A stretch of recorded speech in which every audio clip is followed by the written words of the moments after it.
Welcome back to the Quiet On Set podcast powered by Cineman. I'm Ewan Gruff, and as always, I'm joined by Lachlan. Hello, welcome back all. This week's episode, we are discussing news for Spider-Man, news for Star Wars, and news for the MCU. Actually got to read this off from here.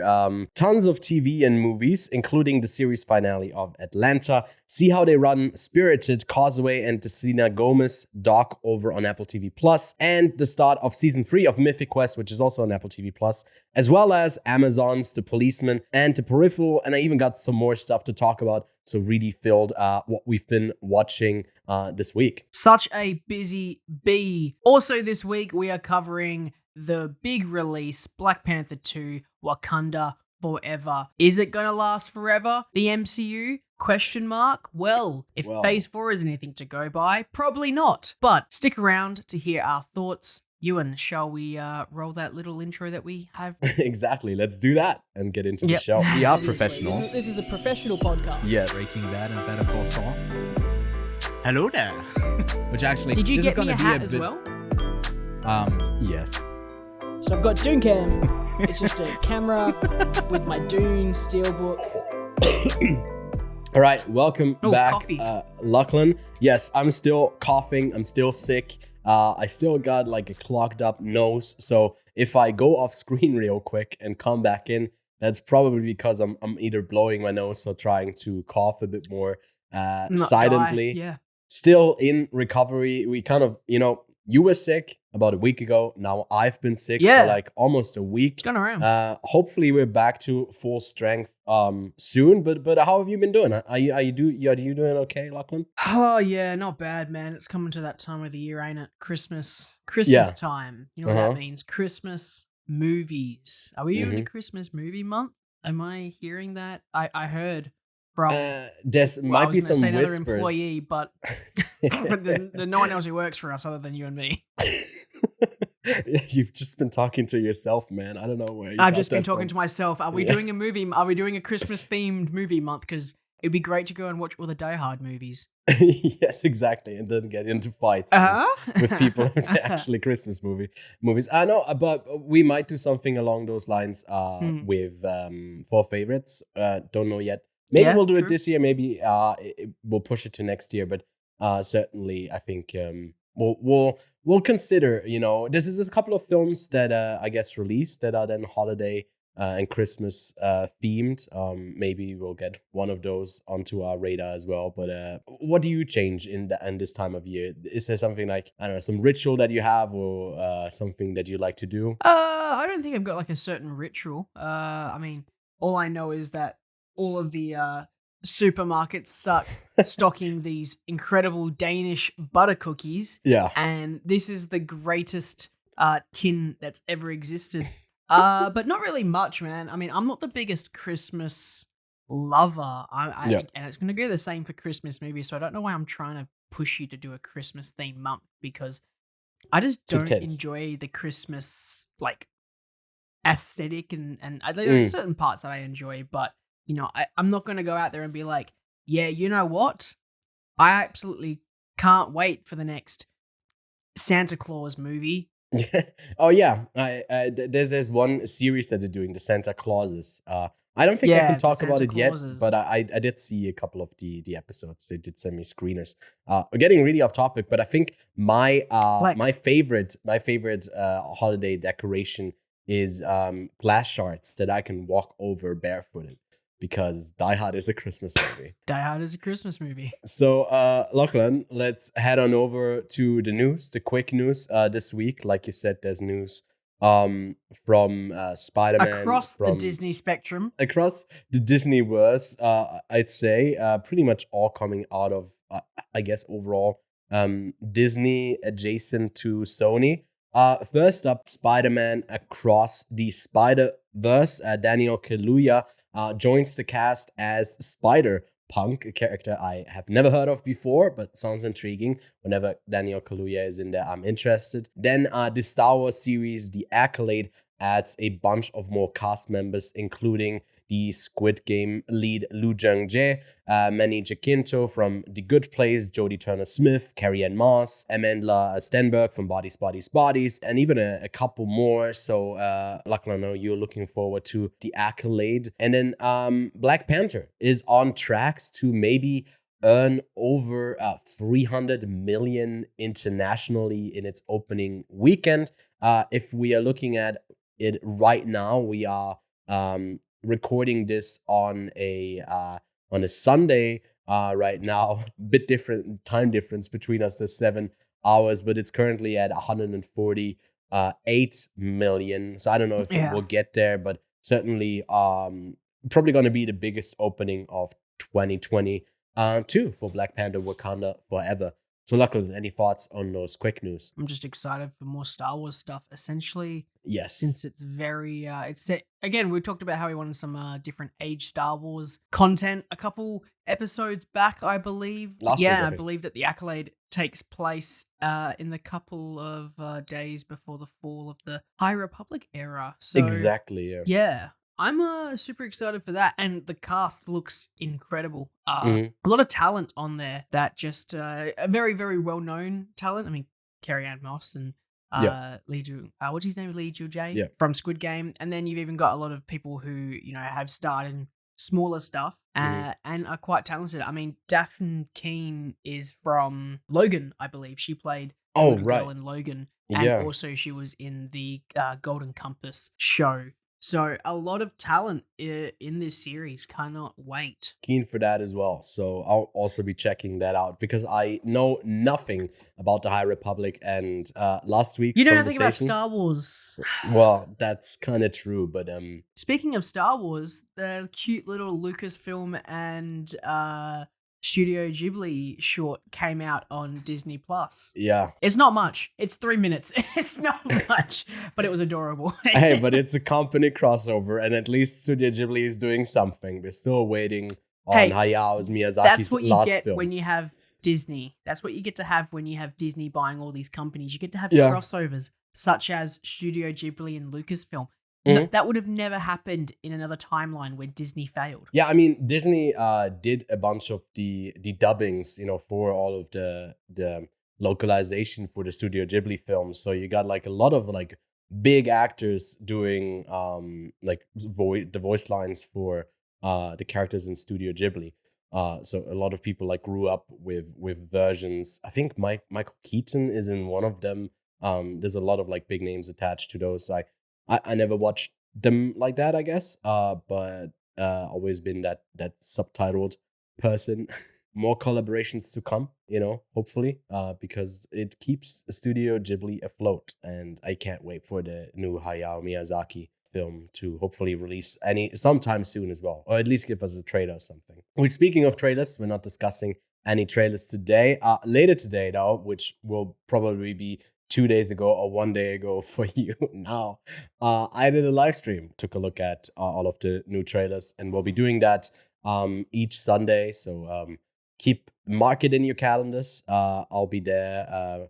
I'll probably do it by myself for pretty much all the time because luckily we went over it. We'd love to do that together, but it's just with the I'm latency. asleep. Yeah, first of all, you're asleep by the time we can actually I'm do literally it asleep. Where most people can tune in, not just from Europe, but also the latency makes it a bit harder for us to have a natural conversation with not just a lot of like laws in between. That's why I will try to join on a stream. Yes, I promise. Definitely. Yeah, you just hop in. It's just I'm usually asleep at 4 o'clock in the morning. Well, how dare you? No dedication to this podcast. Well, my dedication is I will send you a jar of Danish butter cookies. That's great because I'm vegan. It's not like you'd probably could just go to Denmark yourself. Yeah, I could probably just pop on over, just like one. You could probably just pop on over instead of me having to ship it from Australia. It's gonna go from Denmark to Australia to Switzerland, where you could probably just go to Denmark instead and just go. It'd be quicker. I'll find someone in Denmark who can send it to you. Don't worry. Looking forward to those crusty cookies by the time they get here in 2024. Anyways, that's it for the news this week. A bit light on news, but go check out that little short over. Is it over on Disney Plus, right? That where you can. Yeah, it is on watch Disney it. Plus. Yeah, I honestly got to say, I saw the collaboration. I thought this was still like coming out later, so I haven't even seen it yet. So I gotta check that out myself after the recording. But let's get to what we've been watching.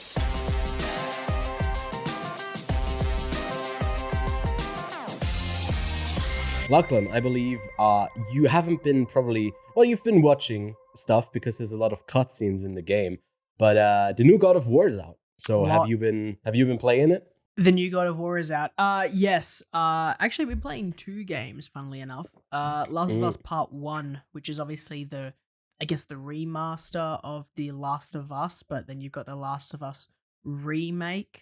Or It's remaster. confusing. There's a lot of Last of Us confusion going on. But I got my hands on that.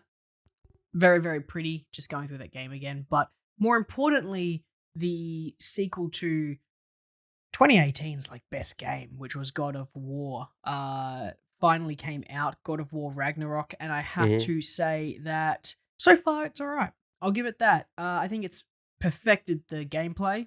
Right. Hands down. We're a movie podcast, so let's talk about the story. Story-wise, I would say it's slightly on the weaker side compared to the original. I think it's kind of suffering a very similar fate to the MCU, since we're going to be discussing the MCU in some detail today with Black Panther. God of War 2018, in scale, quite large. It's about gods and it's about the Norse mythology, but the actual story between Kratos and Atreus, the father and son story, is quite small. Yeah. So the story itself is quite contained. This one is a bit more expansive and definitely tries to be a bit more spectacle. For me, I think that once the story is over and I get to just explore the open world, I'll probably appreciate it more. It's just that the story itself was what I came to basically experience the game for. Yeah, but I feel like it's not really its own thing. It's a continuation of the first story. So I didn't finish replaying the first one, but I've replayed it like many times before I started playing the second one. So I was probably about 75% of the way through before I jumped into 2. But for me, so far, it's probably game of the year. Right. Easy. Okay. Interesting. Game of the year. Did you play Elden Ring? That came out earlier this year as well, right? I did play Elden Ring. I never finished it. It's a very expansive game, and it's also, I play the games for stories, not for typically gameplay, where I feel like God of War is a perfect mixture of really good gameplay and really good story. Elden Ring is definitely really good gameplay. Yeah. But the story itself is just there. It's not following. It's why I prefer Sekiro as another FromSoft game. I found that way more enjoyable because there was a story I could follow, where Elden Ring, Dark Souls, Bloodborne, the story is there. It's a guideline. You don't really have to follow it. You're mainly playing for the boss battles. And I will admit, Elden Ring is probably going to be game of the year until this came out, and I feel like it's the best of all worlds. It's a very competitive year, with Elden Ring and God of War out there. So interesting to see. Yeah, we'll get and Overwatch 2, because Overwatch 2 has been the most perfect game. Right. No controversy whatsoever. Definitely no controversy in it. No controversy at all. Yeah. Well, interesting. I still have yet to play any. From what I've heard, I know that the first God of War series was a trilogy, and I think this one is supposed to end with Ragnarok. I think it's I think they planned on doing 3, but they ended up deciding just to do 2, which I don't blame them. I feel like there's probably not a lot more they could have told at the end of the first game. So cutting it down to 2 games. I mean, I've played, I think it's about 16 hours so far, and I feel, and I'm still unlocking new things. Now, the way that I play games typically in this kind of sense is on journalism. If there's pretty much I just storm through the game. No, I get to an area, I will pretty much complete everything in that area, and then I'll move on with the story. So I haven't really just been story. It kind of, as it's Norse mythology, they kind of go to different realms, and when I get to that realm, I will pretty much do all the stuff in that realm before it's like there's pretty much nothing else I can do, and then you've got to progress more into the story to unlock certain abilities to get to Yeah. different areas back in the other realm. So I'll typically, Mhm. once I unlock that ability, I'll go back, do all that stuff. I'm a bit of a completionist when it comes to God of War, like I did with the original. I was basically completed the game. I think I platinumed it as well. So far, really good. I know we're a movie podcast, but like there is acting in this game and Media the and cutscenes in this entertainment, game. there's a crossover. It's If you talk yeah. about TV, then I think the bridge to games is not that far away. I think that it's stunning. Like Mhm. it really is stunning. It's a very I guess the one take doesn't have its appeal anymore with Right. I feel like the one take actually let's have a little quick chat about it. I feel like the one take's lost its flavor. It has, I feel like in a sense, we're yeah. not really wowed by one takes anymore. Yeah. Like, Spielberg does the one take in one of his films every so often, and well, not, he has a one take in every single one of his films. And Mhm. I feel like he's used it in a sense where, he wants to show this moment where now we've got one take films, and that was like 1917 edited together, and then we got that Boiling Point, which was Yeah. literally a one take, and Mhm. now it's kind of gone to this. What is a one take's purpose anymore? Is it just to show Yeah. off that you can do everything in one big go, or does it actually serve a purpose of telling a story? So I don't know. It was something I was thinking about when I was playing this game. I was like, the one take factor I don't think needs to be in this game. It was Mhm. cool at first, but right now, I mean, what do you think? I think it has its purpose, kind of found its purpose with increasing tension because you don't cut away. So it's usually, I think, True. used Yeah. in either emotional or actual like a like an emotional distress or some scenes where you can't escape from what's happening with a cut. I think that's when it's used efficiently sometimes. But then also, it feels like that's also dependent on the performance. And if the performance doesn't bring that immediacy to not cut away, then you're kind of lacking something if that's not there, and then it feels gimmicky. And I think you're always walking that line. It's a really narrow path that you have to walk on. Is it worth it, or is it taking me out of just like just watching a film, and you notice yourself watching a film. With games, I guess it's a bit easier, because I think it's more used. It's been a longer thing to do like a cutscene without any breaks, because it just kind of makes sense because you're not limited. You can just do whatever. You can program it, and it's a bit different with. And I guess that's like that. That's why like when an MCU movie does like a really long take, then it's why like. Well, it's almost like a video game at that point with how much stuff is just animated in CGI. So, so yeah, I don't know. The blending is I don't know if I'm completely burned out on them. But I think if you don't notice that's a long take, then it probably does its purpose well. Unless it's like a movie that is true. entirely like a one take. Which but that's with everything. You kind of never notice Spielberg's one takes until exactly the end of it, and you go, "Wow, that was a one take." And because they're I guess really Fincher's kinetically one takes have dynamic always as well. been digital. Usually, with his staging, with his blocking, is always like something moving.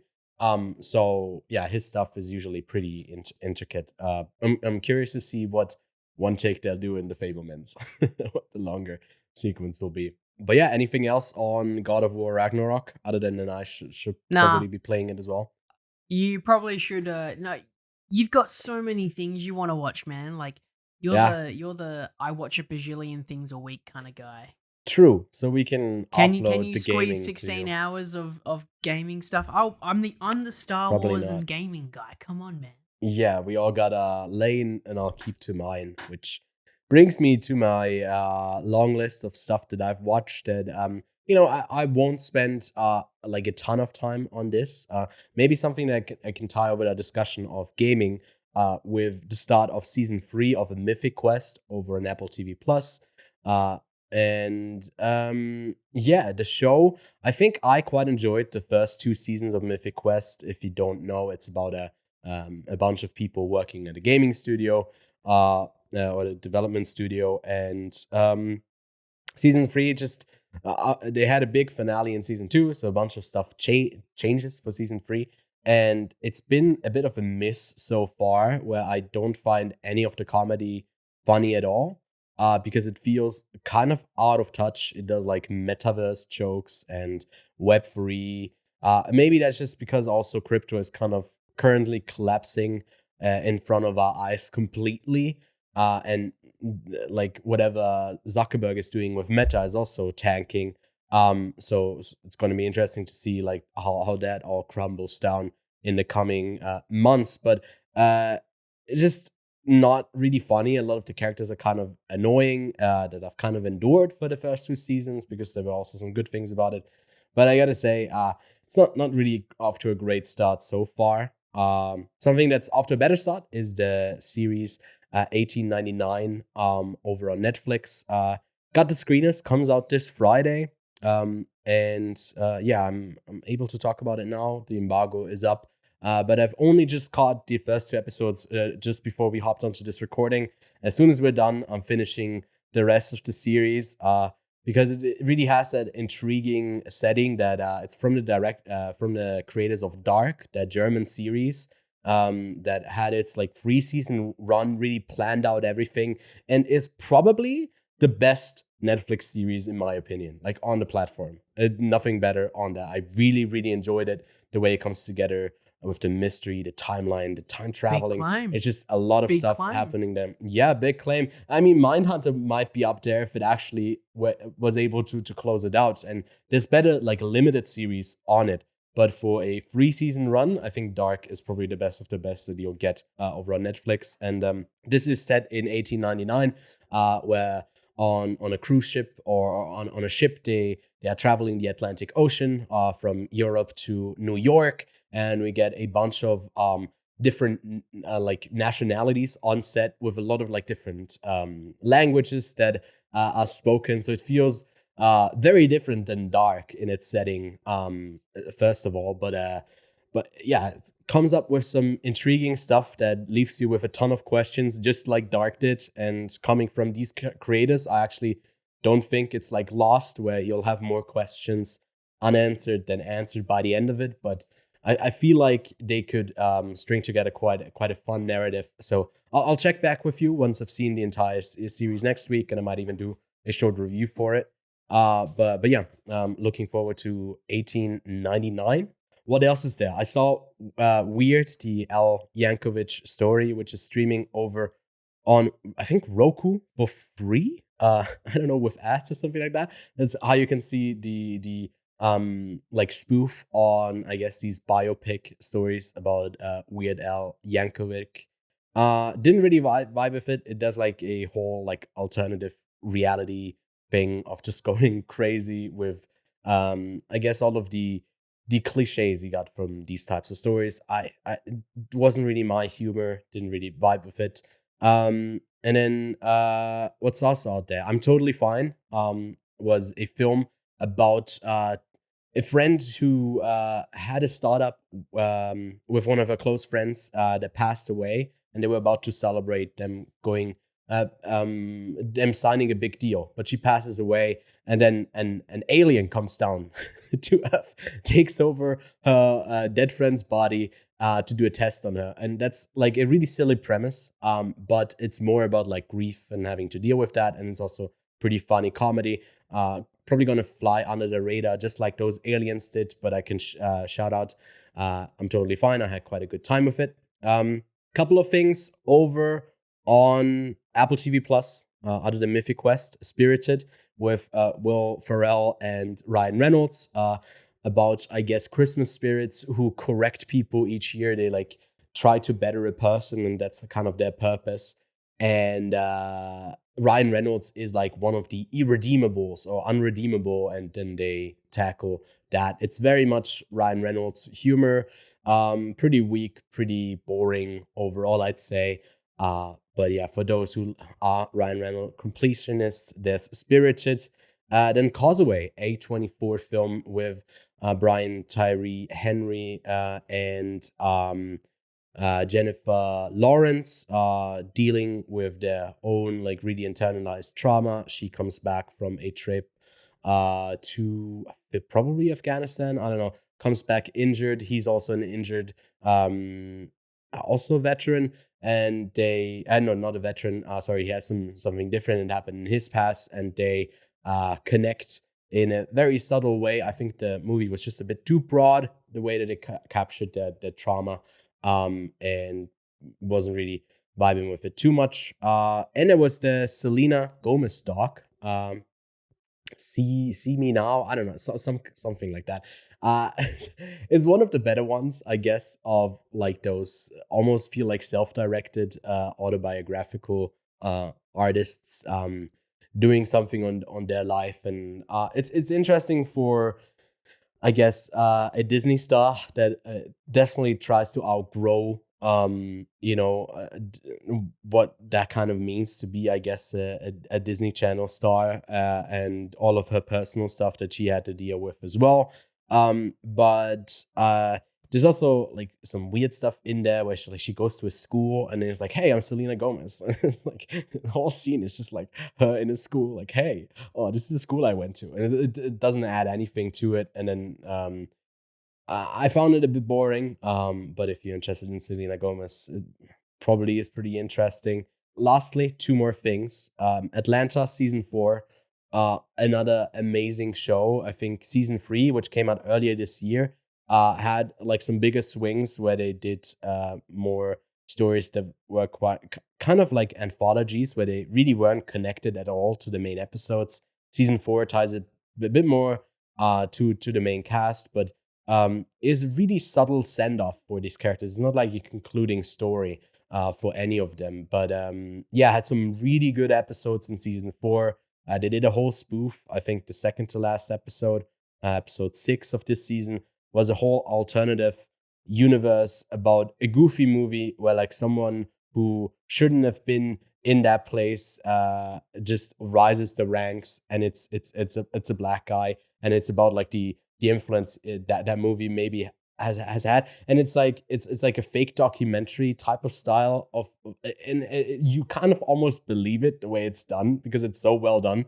And they do stuff like that, like weird stuff like that all the time. There's like one episode that's just about white guilt, and that like actually gets like manifested in a way that you have to pay reparations, and it's about like the legacy of the generations that have come before, and people are shamed if they are like loosely connected, or like if they're connected to like slave owners, and like it does stuff like that all the time where like, that's blending real life with something really abstract. And really enjoyed Atlanta. If you've been sleeping on it, you can binge all 4 seasons now. Unfortunately, it's done. And then See How They Run. What's this whodunit with Saoirse Ronan. Who else was in there? Quite a few big actors. Not as big, I guess, as Amsterdam. But this was kind of fun. It was a bit stupid as well, but I think it wanted to be like that kind of broad humor. I had a surprising good time with it, and I think that's, at least for me, it was streaming, I think, on Disney Plus. So yeah, that's all the stuff that I've been watching. No, hold on. I also watched The Policeman. My Policeman with Harry Styles, and it's just a movie. Yeah, not a good movie. That's it, Lachlan. Lots of stuff. Anything that you'd consider checking out? I kind of want to see how you run. See how they run. Sorry. See how they run. Yeah. Not how you run. It's not streaming anywhere for me. I think I missed out on it coming out this year in cinemas, which is unfortunate. But you said you saw it on Disney, so I think I did. Yeah. VPN time? Is that what it is? It is VPN. It's that time of day. I'm trying to read it. Yep, VPN time. That's what it says on my computer screen right there. Perfect. Thank you very much. You know what time it also is, Lachlan? Yeah? No? Danish butter cookie time. That's what I reckon it is. Let me get some Danish butter cookies out. Thank you, man. Yeah, almost. No. Oh, delicious. Thank you, sir. Enjoy. No, it's time for Black Panther 2, Wakanda Forever. So, let's kick off discussion for that. So, synopsis reads, Queen Ramonda Shuri Mbaku Okoye and Dora Milaje fight to protect their nation from intervening world powers in the wake of King T'Challa's death. As the Wakandans strive to embrace their next chapter, the heroes must band together with the help of War Dog Nakia and Everett Ross and forge a new path for the kingdom of Wakanda. So that's I don't know. That's a weird synopsis. Maybe I should have written my own here. It just name drops a lot of people. But so far, after the opening weekend, Wakanda Forever has been received quite positively. Over on Letterboxd, it's a 3.8, on IMDb a 7.4, and on Metacritic a 67. It comes in as one of the longest, might even be the longest film in the MCU with a runtime of 161 minutes. It's of course the last film in the phase 4 of the MCU and is directed by Ryan Coogler. Had a budget of about 250 million, and at the time of this recording today, I think it has grossed about 140 something million, which is just on, I guess, the second day or third day of release so far. So definitely will make back its money. And if you, I guess, look at the success of the predecessor, which ended up making what was it, like upwards of $1 billion plus, maybe even like 1.7 something. I don't have it in front of me right now, but that movie made a ton of made $1.3 billion,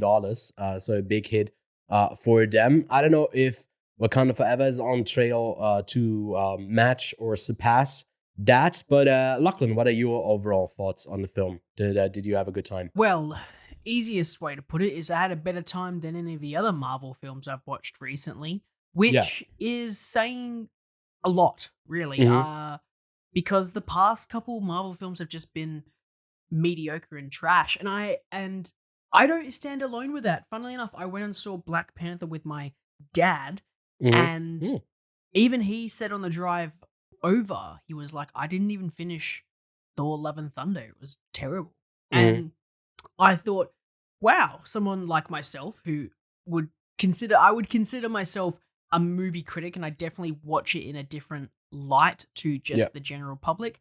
I know pretty much how people make films versus I go to the cinema and I want to be entertained. That's kind of what I find my dad to watch films. He kind of watches it to be entertained. Even if he says it's bad, then you know it's a bad film. And Thor: Love and Thunder has so far been the worst MCU film of Phase 4. Yeah. For me, this was definitely a larger change of pace, but a much slower change of pace. And I find that the first 2 acts are slow. Very slow. It takes a long time for it to get into the groove of things, which I understand they have to address the biggest thing going into Black Panther 2, and that's the loss of Chadwick Boseman. How are they going to tackle this loss, not only as a character within the MCU as T'Challa, the Black Panther, but also how will they pay their respects, because this film is the perfect way to honor him in not only as an actor, but also as the character.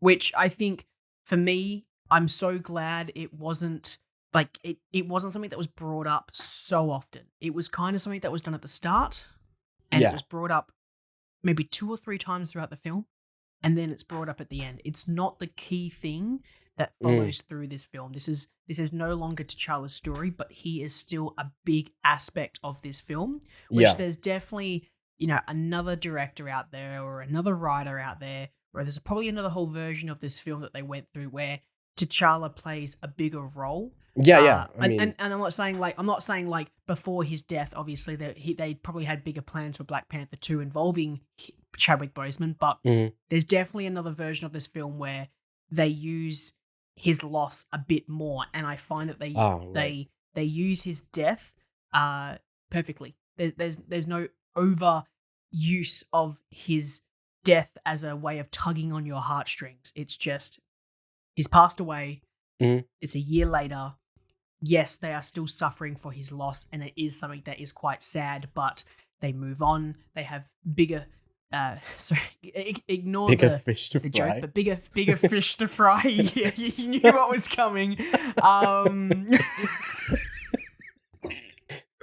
Sorry, I've had that one in the canister since yeah. I got out of the film. I Mhm. was like, I'm gonna say bigger fish to fry on the podcast because that's a funny joke.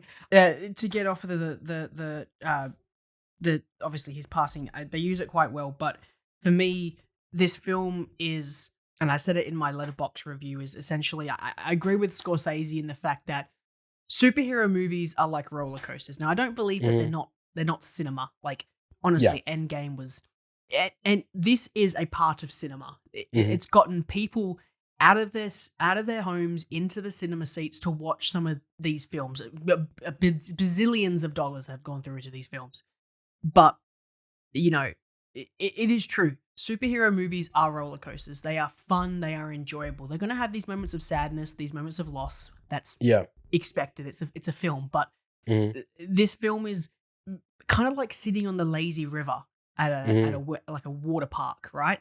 It's passing the time, and you enjoy the majority of it because it's relaxing, but it's slow. It's not a roller coaster, but it's still a ride in a way. So Black Panther 2, while it chugs for the majority of the runtime, it is still technically a better film than Multiverse of Madness, than Love and Thunder. It is, Ryan Coogler did a great job, but is it as good as the previous Marvel films?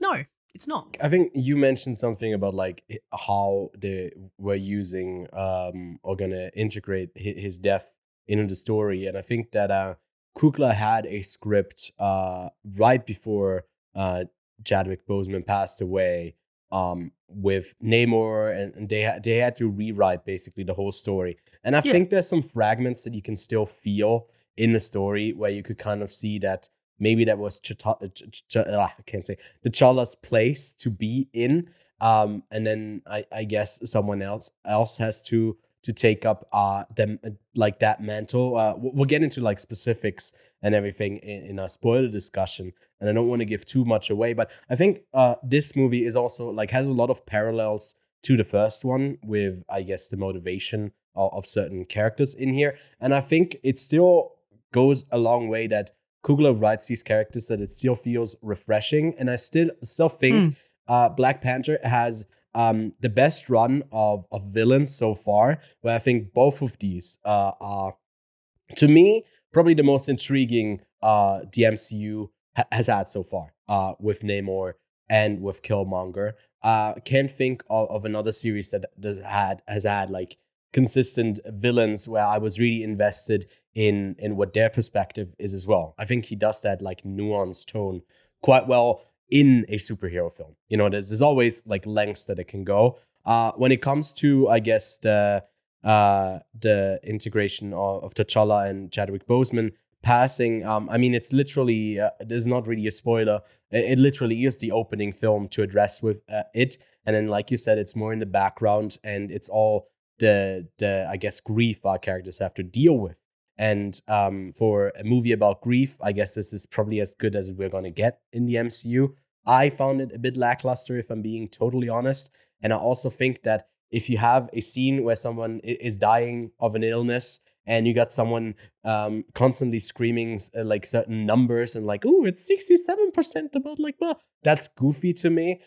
So I guess that's I don't know. I guess that's the way to go about it in an MCU film.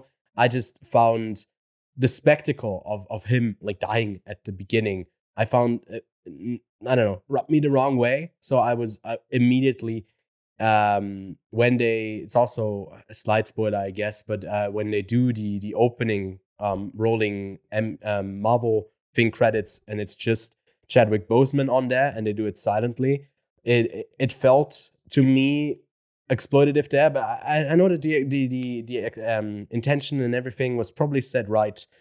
Whatever, I think they're probably doing it the best that they can, but it's just weird. I don't know. It was very weird to me, and I think it gets way better once like that's really not in the forefront anymore. That opening scene, I agree. It's extremely jarring having, you know, black screen, pray to God that you make it through it, doors open, it's go time kind of thing, to then immediately drop to his death. Yeah. I felt that a better opening could have definitely been just an opening on his coffin and the walking through that Wakanda. There's not a single, I don't think there's a single person going into this film probably not aware of his passing. Yeah. Because the MCU is so big. And either way, you would have kind of understood why you could have totally had a completely different scene where it doesn't need to be Shuri trying to save him. And then it becomes this thing where Shuri's trying to, she has this doubt in her. But I guess that scene exists as a story. It sets point. up something else. Point. Yeah. I think that talking about loss in this film, it gives this incredible, which is unfortunate that Chadwick's passing has enabled this story to come to light, but it has enabled a ability for both what's her name, Letitia Wright and Angela Bassett to have a movie where they could really do grief, because both of them have lost a husband or a father, and now they've lost a brother and a son. That should have been, and I think that out of the two of them, Angela Bassett as Queen Ramonda does an incredible job. You feel that pain from her as a mother and as a wife to obviously the previous Black Panther. She there's a scene where obviously she kind of stands up and in that throne room and says her piece, and you kind of really feel it. What does she kind of sacrifice for this kingdom? It's a very intense scene, and that is something that I felt this film could have had a little bit more of that that family connection, that grief and that loss, because it feels like those are the only two who suffer from it, and you only really get it from one of them. Shuri seems to be this tougher than thick-skinned person, and doesn't really show much emotion, where the Queen is a little bit different. She's kind of broken down and is a bit more emotional when open with her feelings and thoughts. I think I've heard everyone really praise Angela Bassett. I don't know, for some reason it was similar to the opening thing, where it was just always a bit too much for me, and I think with Letitia Wright I connected a bit more, but I mean, all the praise to Angela Bassett if people are really connecting with her. I wasn't really a big fan of her performance for some reason, and I think I'm totally alone there. For me, I think Danny Gurira as Okoye is always a unfortunately kind of off in the background type of person who they kind of shove away at times, and I guess it's after the first one where she switched sides and went with the throne with Killmonger. There's some stuff that's still between the Queen and her, and they've completely written out Daniel Kaluuya's character, who I think was rumored to be an antagonist at some point in the future. So there's more to come there. And M'Baku is also another highlight that I always think. Winston Duke is amazing. And I don't know if there's something else, I guess, that we can talk in non-spoilers. I'd say maybe the look and feel. There's a lot of CGI. I think the first one, won a bunch of Oscars. He won for costume design, score, and especially production design was a big one there. Do you see any of that with the nominations or even wins for this film?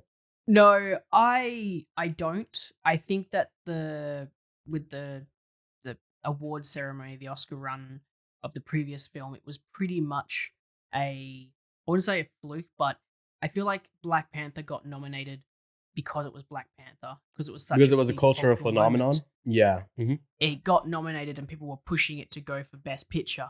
No chance it was going to go up against Green Book, which was an easy Oscar win, because it was so Oscar baity. but it was also going up against A Star Is Born, which was great, Roma, which was freaking incredible, Black Klansman and Bohemian Rhapsody, like some really big, like Oscar baity films, especially with Bohemian Rhapsody and Green Book.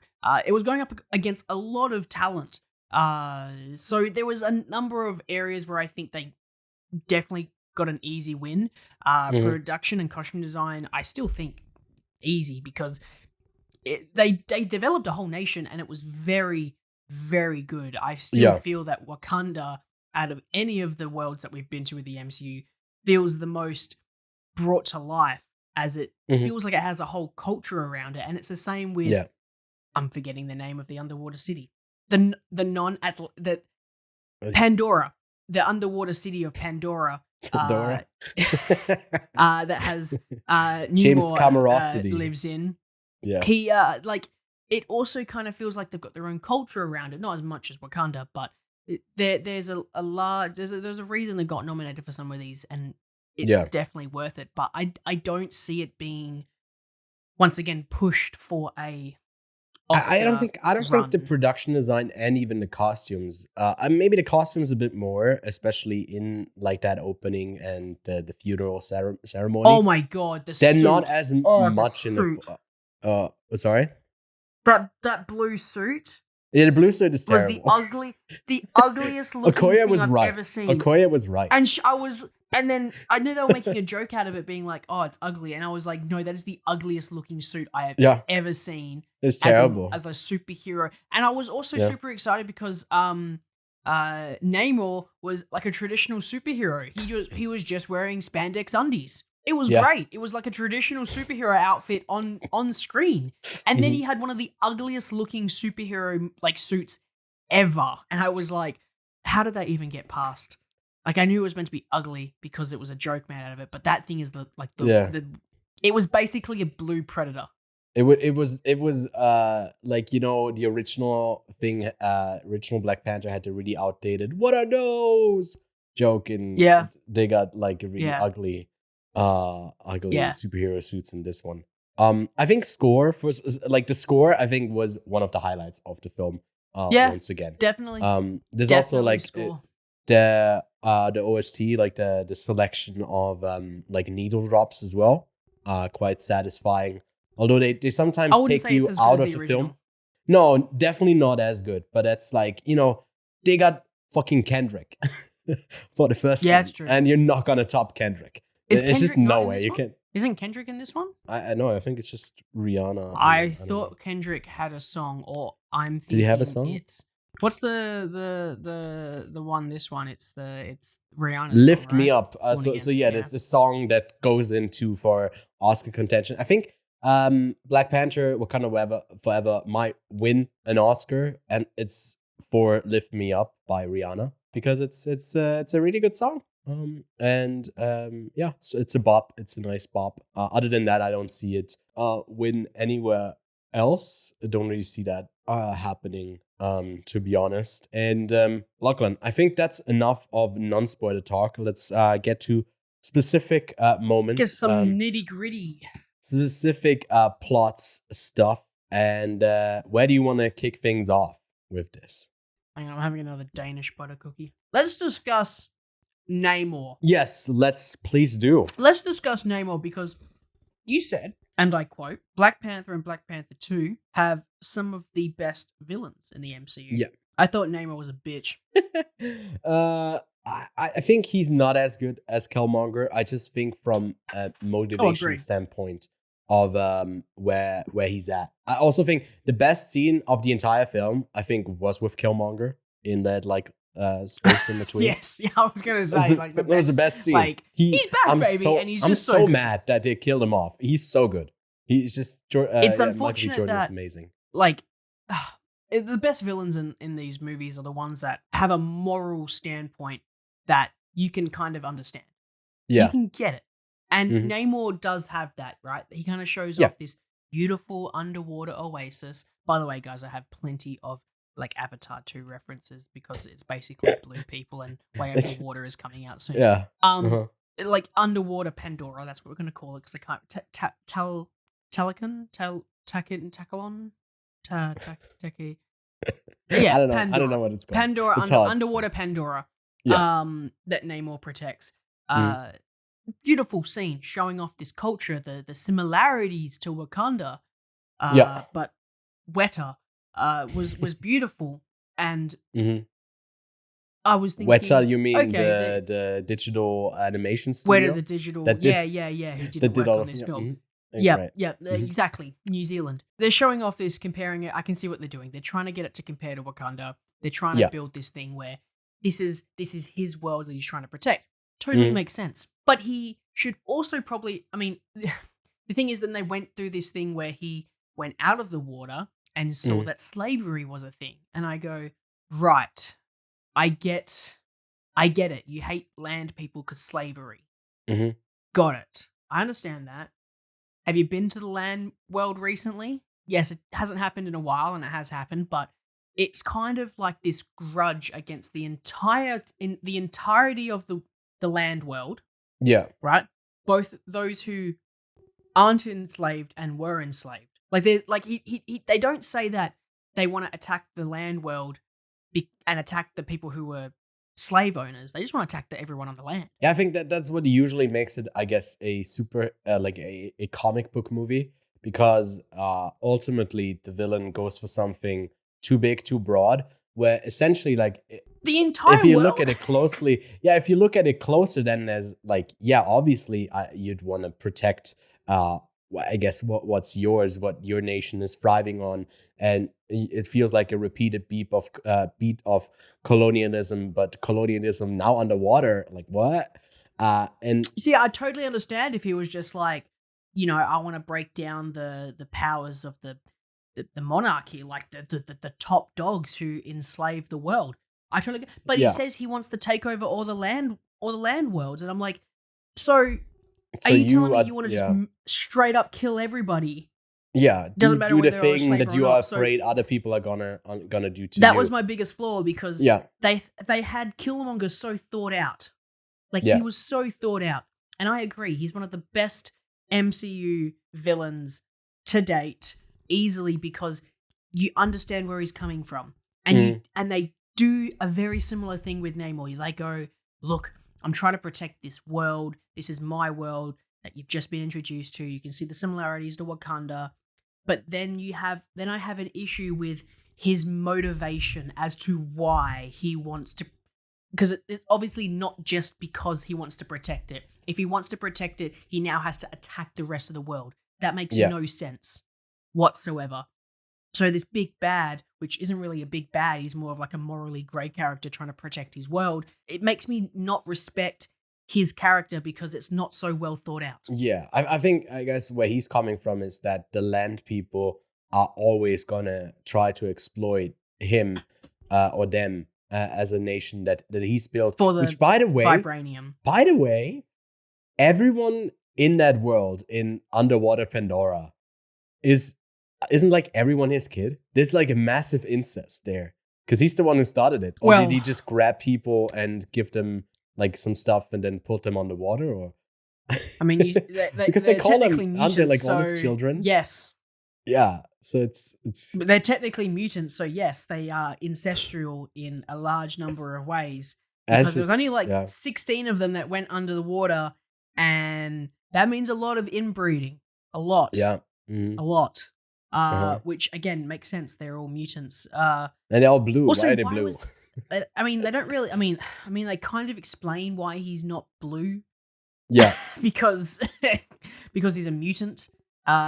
But it's kind of like, hey, I'm not blue, but look, I've got like I feather got wings feet on my and ankles. Yeah. I've got pointy ears for some reason. Like, it was like super whack how they explained why he looks different to everyone else underwater, and then why does everyone else underwater, like, why do the rest of them need those masks except like 3 of them? I mean, like, what I like about him it's not as very well well is thought that out. he's like quite serious the whole way through, apart from one singular joke, which was so horrific. So dumb. So dumb. bad. Where he's like, oh, you'll get crushed by the pressure and whatever. And Shuri goes like, what? And he says, no, I got a suit for that. It's just so MCU. I think one of the issues that the MCU has is that there's always the same type of humor, and people are just like kind of swapped in and around the carousel, that you just take them and they make the joke. It doesn't really matter who does it. I think that was the worst part of Love and Thunder. Well, no, that's Taika. Yeah. I feel like the sense of humor is just like, it's Kevin Feige's. He writes a joke and then he gives it, and that's his input for the film. I mean, that could certainly be it. I think that also Shuri was one of the more comedic relief characters, and instead of letting us just sit in that she's not as like quippy anymore, because who was she quippy with? Well, she was quippy with T'Challa. They had that like bond. Yeah. They are so eager to replace someone to play off of her, so they bring in Ironheart, Riri. Like, oh, she's the person who randomly did this, which was the plot convenience. Look so at that's her. why we need her. Also, that I don't completely get why Namor is so set on like wanting to kill her over everything else. It also feels a bit silly. I'm not saying like that Namor is up there as the best villains in the MCU, but usually you get really terrible villains, but I think that Black Panther is just like edging them out a bit more in the quality, just from a motivation standpoint, not exactly from the character. I know that there's some stuff that really is lacking with Namor, but what did you think of the introduction of Ironheart, soon to be a Disney Plus series? It's unfortunate that they're introducing a lot of characters, that they really are expanding the universe quite a bit. But there's just so much Disney now. There's so much Marvel now. There's so much. It just, why? Why does she need to be a superhero? Why can't she just be a scientist? Look at Thor. Like, well, not Thor Love and Thunder, but like, look at the original Thor. And then all the other characters. Like, you don't have all of the characters turn into superheroes in the first Thor. You don't have all of Iron Man's characters turn into superheroes. But all of a sudden, all of the secondary characters need to be a superhero. Every single one. Every single one. And I think that's the biggest thing with Marvel right now. It's that I don't need everyone to be I just want a normal person. Just give me. Well, that's why you got Martin Freeman as General Ross for no reason whatsoever. The unfortunate thing is like Martin Freeman is just like in there, and I'm like, can you not? Because it's just like, what's the point of you even being in here? Yeah, there's no reason for him to be in here. It's the Julia Dreyfus as I guess the head of the CIA, or like I don't know what she's doing. Valentina. Yeah. Is that who she's like to? That like task force that she's probably setting together. Valentine Allegra de Fontaine. That's her name. What a terrible name. But she's like assembling some kind of team that I think, isn't there like a movie planned with them as well? That's like at the end of phase 5 or 6, probably. I'm phase 5. Assembling a group of superheroes. Yeah, but like more of like the anti. Hey, I think I've heard this one before. It's called Suicide Squad. What? But yeah, I think that's kind of what she's doing. But now she's also the head of the CIA. I don't know. She's Ross's boss, and I think he's part of the CIA. And very subtle how they put that in, that she's an ex. Okay, so let's talk about this storyline for a second here, because it's messy. One of my other biggest issues was obviously how slow the film was, but how slow and long the film was. This film was 2 hours and 45 minutes. This film only had to be 2 hours and 15, maybe. You could cut all the Martin Freeman and Valentina stuff out of it. You could cut a good chunk of the first to second act out of it, and you would be fine. Like there's plenty of fat that could be cut from this film.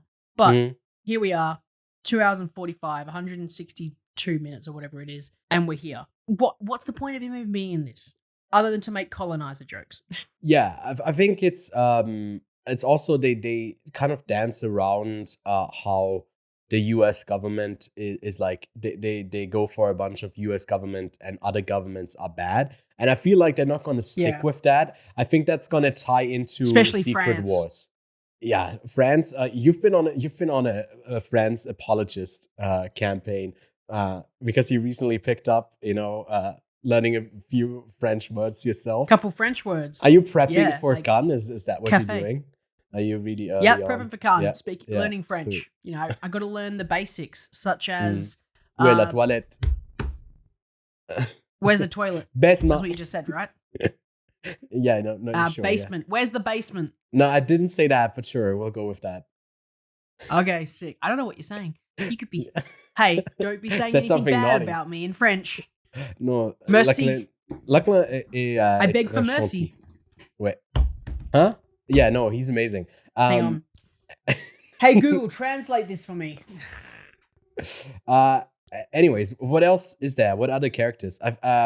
We talked about Riri and Ironheart.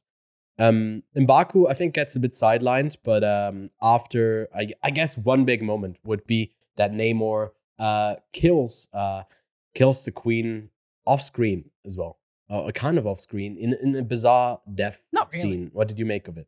I mean, yeah. I mean, she drowns, but Yeah, I guess I didn't really see that scene coming. I didn't think her death was completely necessary.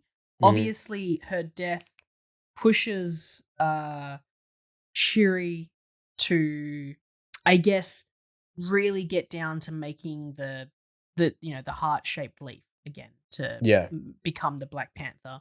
That's her last straw. She's lost everybody, which, as I said, for me, the two who were grieving the most were the Queen and Shuri.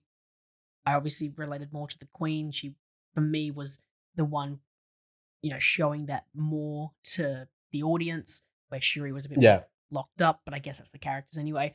But her death was unnecessary, pointless, and honestly, the funeral was kind of shit in comparison to T'Challa's. And she was also the queen. He was a king. She was also the queen. He had a big parade.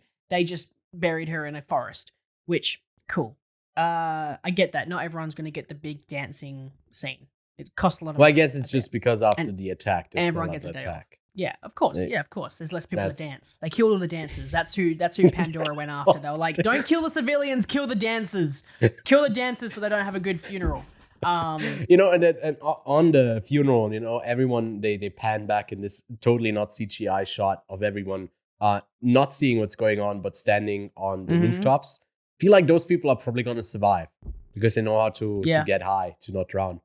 The beads. I don't think I've ever spoken about this, but the beads that Wakandans have is basically Deus Ex Machina. Like they have a bead for everything. They don't have a bead for whatever. For I can see it all my. I mean, it's basically a glorified Apple Watch, right? Yeah, that's all these beads are. It's just a glorified Apple Watch. So I'm confused on why it doesn't have any kind of breathing features. Like, why can't it mesh into a breathing mask? She also really conveniently just robs them at the attack, before she leaves, which is also one of the more unbelievable. I'm talking about the Queen. Oh, the Queen could have survived. She have? Surely she could have just thrown the beads to I mean, surely, she's got beads because she could communicate, right? Beads, Battlestar Galactica, but you're still drowning. Beads. I don't know if she's got beads. Yeah, I think they that's a totally fair point. I think they just wanted her to die in that moment. That's why, for me, it came out of nowhere that she's just underwater and then she's dead, and then they both come up out of it. Yeah, how that was a very tall tower. How is it full of water? I mean, I guess those balls expand and they're full of water. I guess that's how it works. Yeah. I don't know. He's got flutter feet, so I don't know. I don't question it. I just accept it. Yeah. I'd love to see M'Baku on the throne finally. I think he deserves to be. Cool. He's such an MVP. And then what about Nakia, who takes a bit of a, I guess, back burner once again in these films. Welcome back. She's in Haiti with her own school. And turns out in the post-credit scene, she also has which is it's almost mid the credits, and they cut back to the same moment that she had just before with Shuri, and it's just a continued thing where then the sun comes up and he's introduced as T'Challa and he has like a Haitian name, I guess, of what he's going by, but he's actually T'Challa. So he lives on, and luckily, I know you didn't stay for that final moment, but just hearing it, do you think that's a scene that we needed? Matt, Post credit scene that's can in I taste? ask how old is he? I didn't stay for the end credits because fuck it, I it's think too he's long. about like But 5 how or old is 6 he? years old. 5 or 6, Man, I think. they're really casting the young Avengers quite young. Like that's very That's young what I to be a also young was Avenger. thinking. Yeah, and like to me, I think this was definitely probably going to be something of just like, hey, honoring legacy of he lives on, he continues, but it feels redundant in a movie that makes such a big point about no one ever really dies because they are in the like other sphere. I'm blanking on what it's called, like the realm that they're still Ancestral in. realm. Exactly, the ancestral realm, and That's right. which I pay is for attention me, to the movies. you come prepared, which is a stand-in to me, as in like through film, or especially I guess to pat themselves on the shoulders as well through the MCU. His legacy continues. That's kind of our ancestral plane, and it feels a bit redundant to then do that because it always just like, okay, is this? I'm just immediately seeing House of the Dragons. Okay, is this illegitimizing her claim to the throne and like her claim to be the Black Panther they're setting up? It's like, why do we need that? We didn't really need it. I don't think it needs to have, like, he doesn't need to have a son with the same name. So much like the movie started, rubbing me the wrong way, it also ended in a weird place. But yeah, so I wasn't really a big fan of that post-credit scene. It's a weird world, the MCU right now, because I feel like there is a lack of quality and control going into these films. There was, I guess, a better understanding of what they were going to be doing with the first couple of phases. I mean, I guess they didn't even know what they were going to be doing with the first few movies, and then it ended up evolving into this bigger thing, which was just, oh, look, all of these movies are connected. Oh, look, all of these movies, these guys are teaming up, and then it became this bigger thing. But now, I don't know, it just doesn't seem to have the same spark, is it? I can't put my finger on what is wrong with this current phase. Are they expanding too quickly? Are they having is there too many characters? There's definitely too many MCU things happening. There's too many TV shows, there's too many movies. I mean, I'm not even movies. I would say there's too many pointless shows that don't really do much. I feel like some of them have this really awesome story to tell, like the ones that aren't so much in the MCU world. Like Moon Knight was exciting because it was so different, and it added context to some things. Like, oh, look, there's the gods exist. That's awesome. And I guess gods existed in Love and Thunder as well. Yeah, but also, I haven't seen Werewolf by Night. Is that what it's called? Have you seen that yet? Is that just a TV special. Overall, I had a chance to talk to the producer of the series, and they really aren't like they're like, obviously because the producer is saying like, yeah, they might return at some point, but that's not really the goal. It was really just this one-off thing that they wanted to do, a bit of like stylized stuff. It's fairly decent. It's fun. I think it's totally, it's fine. It's fun. Horror themed. Totally inoffensive and not like everything else in the MCU trying to set up a new character. I've just been really frustrated with all of the Young Avengers stuff. Plopping up because they obviously are trying to set up the next generation, and by the time they are doing Young Avengers, they're all going to be in the mid-20s. So I don't know why they're setting it up now, and it feels like you don't need to set that up so far out. You could do it a bit faster. I don't know. Yeah. But yeah. By the time they're just going to be the normal ass Avengers. Time to get to it. Just the standard Avengers. But another thing that is really telling for this phase is that like the first one, when did it start? In like 2008, and then like the first Avengers film, was that the end of phase 1 or the start of phase 2? Because I don't remember. What was that? Like what included phase 1? Did phase 1 end with the Avengers, or did it? I think they consider it to be the end of like phase 1 would be the Avengers, because then you had all of like the bigger crossover ones, and then so that's like 4 years, that they had there. And then that's until 2012. And I think then something like probably like, it's probably not, but like Age of Ultron or something around that time, it's probably the end of phase 2, which is probably around 2016-ish. So we got another 4 years. And then we got 2016 until like the end of Far From Home was the last one in the phase 3. And that was, I think, in 2020, right? Or like 2019? No, 2020, I think. But like that's the end of that saga. And now this latest one, phase 4, has just been really, really short. It started in 2020 and has ended in 2022. Or even started. Did it start in 2021 even? I think it started with like Black WandaVision. Widow, I think. Yeah, which was 2022. I guess in 2020 they didn't really have a lot of releases. Well, they took a whole year off, I'm pretty sure. So it was 2019 that Endgame came out. There was no MCU. Oh man, that was the best year of my entire life. And so then, it's been like Black 1.5 years, you know, and they've dumped it all. I think WandaVision was like at the beginning of 2021, but you know, it's I also think that it's more than since ever, but Endgame, also they didn't know what faster to than do. ever. They don't know I what don't to know.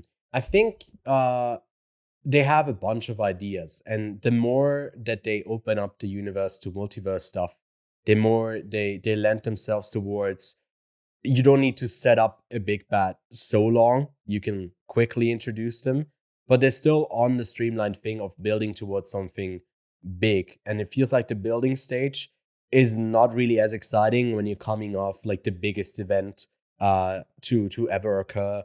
I guess in cinema, I think it's fair to call it that. It really is like that really cultural phenomenon. And yeah, it just feels like it's building toward a big mess of nothing, you know, like you said, the quality control, and not really going towards something when that is totally fine if you do stuff like Moon Knight or Werewolf by Night, if it doesn't need to be connected. But if you insist on everything having like this larger thing that it's building towards, then it actually should feel like that's happening. But it feels like Loki felt significant of what's happening at the end of that series, and it really is just like, I guess, something that might be a thing, but then also there's 3 other things that happen in the MCU that could be the big thing that happens in Loki. It's just, I guess it's choose one of them or choose all of them, or it's actually supposed to happen that way. So it's like, I don't know. It feels like it feels just messy. Yeah. And Lachlan, maybe you know, let's give our ratings. Unless there's something else that we are missing out on. I'm actually kind of excited for Shuri to continue as the Black Panther. I think that's sick. I think the end fight on the boat. Let's talk about that for a second. The 2 ending fights and Killmonger. I almost forgot. I think the boat scene. They is ride pretty killer silly. whales. That's the coolest fucking part of this film. they watched The Boys and were like, hey, we can do that as well. That We was can the kill it. coolest thing ever. They ride Yeah. whales. Yep, that's it. So they ride whales. That's the coolest part of this film. Yeah. I think the fight on that boat was weirdly intercut with the more personal thing between Namor and Shuri, which I found one of the stronger aspects of the film. Those that final battle where she spares him. Usually, you know, that's a bit cliche. Spears him? Oh, spares him. Spares him. Almost. I think she also Sorry. he spears her and she spares him her. in return. Yeah. That's the order of things. That's how it works. I guess it is like superhero film. She has to turn back to not the evil side. That's like killing out of grief and anger. But I actually would have loved to have seen like a Shuri who goes down that path and kills him and is like even more ruthless and filled with anger.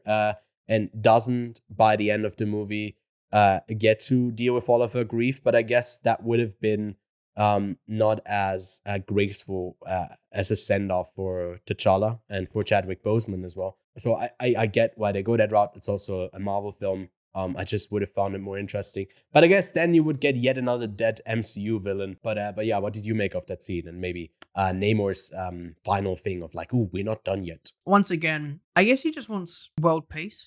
That's all he wants. Yeah. But he's a good guy at the end of the day, you know. I mean, he wants to massacre everybody who breathes air. But he wants peace. It's balanced, you know. He wants peace. You know, balance is all things should be. The final fight again. I like Black Panther's fighting, or at least Wakanda's fighting style, because it's mostly hand to hand. Yeah. Where you can get a lot of shoot bang bangs in other films, and it doesn't feel as personal. But the Wakandans fight with a bit of passion. You know, you have Mbuku's men holding the Queen and King's guard off a ledge with a rope, and they're killing Pandorians off the side of the ship. That's sick, right? And there's a layer of there's a good layer of thought that happens with the combat, and I felt that the massacre, because there was a lot of Wakandans that were on that ship, and then there was like 5 left at the end of that fight. So it was a massacre. It was a bit of a massacre. It was a bit of genocide that went on there, but. The fight feels a bit Shuri silly, when they come in back and they're like, "Oh, never mind." It's like dead people. Look at around. us. We're hanging off the side of the ship. It's fine, we love each other. Squirrel peace. to beef. World it's like peace. everyone's dead. Yeah. They basically signed like a peace treaty with Yeah. Anyway, the fight between Shuri and Namor was cool. I guess it doesn't have the same, I guess, impact. And funny enough, I make fun of the final fight of Black Panther because it was so CGI. But the thing is, I don't have that issue here. But the issue I have is you kind of ignore the shitty CGI with Black Panther 1 because of the emotion in it. And I didn't have that emotion going into this fight. So even though, yes, shitty CGI in Black Panther 1 kind of ruins the fight a little bit, it doesn't ruin it that much because there is a layer of emotion to it. Yeah. There isn't that with this fight. So you kind of just go, okay, she's going to die. I don't care if she dies. Namor's going to die. I don't care if he dies because every other supervillain dies with the Marvel films. But it was exciting. It was a nice way to end it. It was the most action, really, all movie that was enjoyable to watch. But again, it just didn't have that same level of quality and combat. Like, I feel like the MCU's peaked.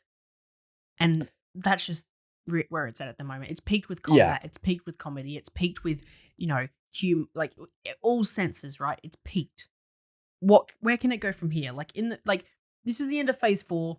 We're going to have Ant-Man and the Wasp, which I like the comedy that Ant-Man has. It's a little bit different. It's not as in-your-face comedy quippy, but it's still kind of funny. I like Paul Rudd. What the fuck does he know about being short? Exactly, right? Then you've got Guardians of the Galaxy Volume 3. That's after and that, the Christmas special. Don't forget that. The Christmas special is technically still the end of Phase 4. So, we don't know. Maybe Kevin Bacon. We don't know. Kevin Bacon, the next big a lot bad to do in of the Phase MCU. 5. Yeah, the Baconator. It's also kind of funny that James Gunn is in Phase 5 of the MCU that's coming out next year, and he's now the head of DC Studios. Yeah, I think that movie is probably pretty much done, I assume. Done. Yeah, gun. Or at least done. in post-production. Gun's done. Chekhov's gun has been placed in Phase 5. I would say that that the future of the MCU is really up to this next phase because Ant-Man and the Wasp, I don't know whether or not, because you can't really say whether or not the previous directors are successful, because you had Taika Waititi make one of the most beloved Thor films and then makes one of the worst Thor films, and then you have Ryan Coogler make a wicked Black Panther film, and then Ryan Coogler make still a good Black Panther film, but just not to the same quality. And then you have you literally have a Oscar-winning director, Chloe Zhao, make Nomadland, which was phenomenal, and then she's given control of Eternals, and people hate it. It's been such a mixed bag. Did you want to go through our ratings? I mean, we should rate Black Panther, and then we should rate I think that's how we're going to go about this. I've just been trying to look for the Nick Fury show, which is Secret Wars. Right? It's Secret Wars. I just can't find it. Isn't there a Secret Wars show coming to? No, that's Isn't that Armor Wars? Well, that's Armor Wars. I Armor thought Wars Secret- was a I thought series, but Secret now Wars it's was developed the as a movie. Avengers. Well, yeah, but I think wasn't there supposed to be like a Secret Wars TV show that they're also doing? Maybe that just speaks to like I'm not uninvolved with the MCU. I kind of try to keep up with it. I've watched every single thing. We'll go over that in a second. That's been released in Phase 4. Still, I have no clue where exactly they're going. Hold on, I just want to quickly. I just want to see what Phase 5 entitles, and then Take your time. I'm gonna have another Danish butter cookie. yeah, take your time. Oh, Secret Invasion, that's what it's called. So first we got all in 2023, Ant-Man and the Wasp 3, Quantumania, Guardians of the Galaxy 3, The Marvels. Then in 2024, we are getting Captain America New World Order, the Thunderbolts, which is that Julia Dreyfus thing that she's assembling.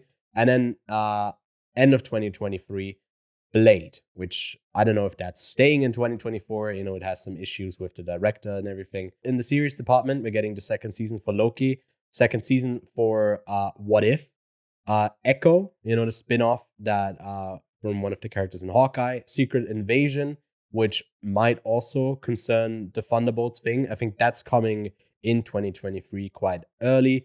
Ironheart, spin-off now from Wakanda Forever. Agatha, Coven of Chaos, another spin-off of a TV show with WandaVision. And then we are getting Daredevil, Born Again. So that's Phase 5 of the MCU.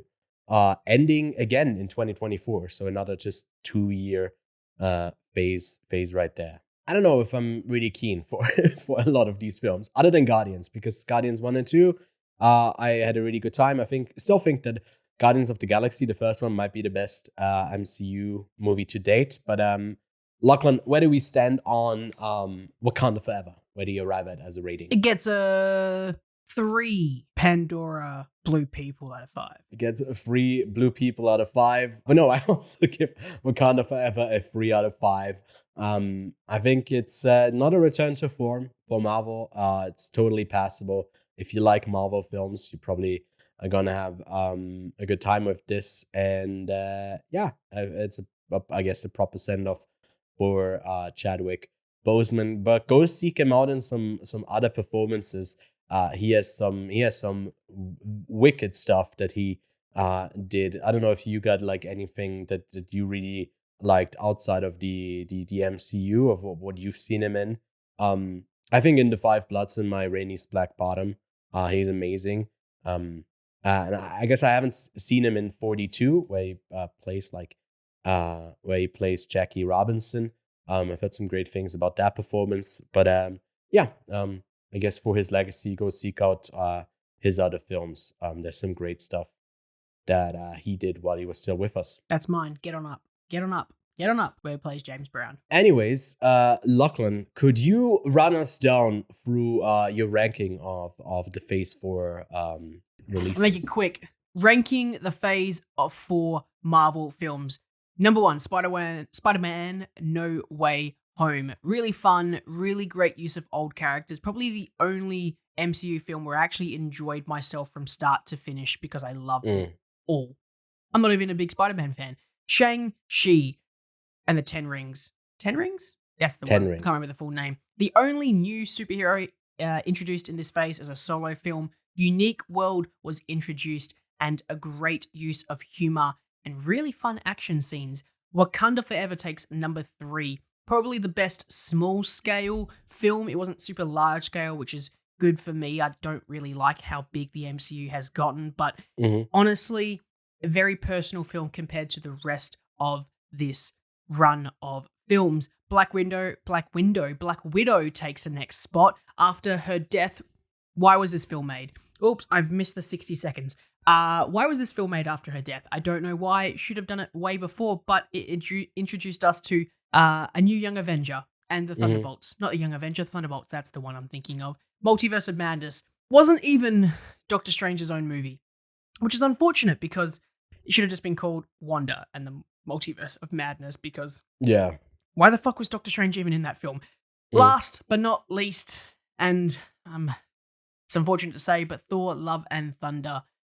It was basically like having acid poured into my eyes, and then they think they can kind of get away with a good film by having shit humor sprinkled on top. I think I'm also trying to bang this one out real quick. I'm also including all of the TV shows, so I'm going over 15. Technically, there's 16 if you include What If, but that's such a spin-off that I'm not really putting that in. But here's my ranking of the Phase 4 of the MCU from worst to best.